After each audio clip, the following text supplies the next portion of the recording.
அன்பர்களுக்கு வணக்கம்.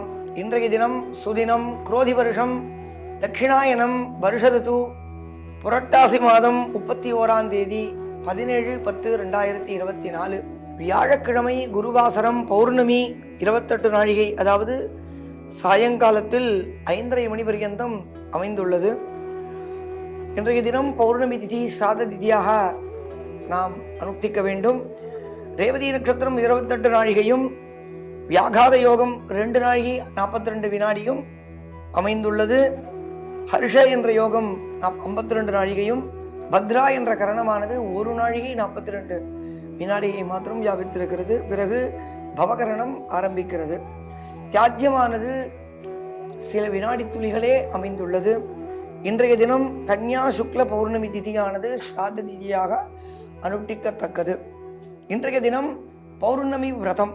தேவி சரஸ்வதியை தேவி சாரதா நவராத்திரியில் வரக்கூடியதான இந்த பௌர்ணமியானது மிகவும் சிறப்பானது. ஏற்கனவே பிரதிபன் முக்கியராகாந்த திதிமண்டல பூஜிதா என்பதாக லலிதா சஹஸ்ரநாமத்தில் அம்பாளின் சிறப்பை பார்த்தோம். அதேபோல் பிரதிபத்தில், அதாவது அமாவாசைக்கு பிறகு வரக்கூடியதான பிரதிபத் பிரதமையில் ஆரம்பித்து இன்றைய தினம் பௌர்ணமி பர்யந்தம் சுத்த உபவாசங்கள் இருந்து தேவியை சிறப்பாக பூஜை செய்து சப்தசதி, தேவி மகாத்யம், தேவி பாகவதங்கள் இவைகளை நாம் சுயமாகவோ அல்லது விப்ரோத்தமர்களை கூப்பிட்டோ அவர்கள் மூலமாகவோ நாம் ஆராதிக்க வேண்டும். சுமங்கலிகள், கன்னிகைகள் இவைகளை அம்பாளின் சொரூபமாக பார்ப்பது என்பது நமது சான்றோரின் வழக்கம். அதேபோல் இன்றைய தினமானது தேவி உபாசனையின் தினத்தினுடைய பூர்த்தியாக அமைந்துள்ளது. பிரதிபன் முக்கியராகாந்த திதி மண்டல பூஜிதா. இந்த 15 தேதிகளுக்கும் 15 தேவியர்களாக ஆராதிப்போம்.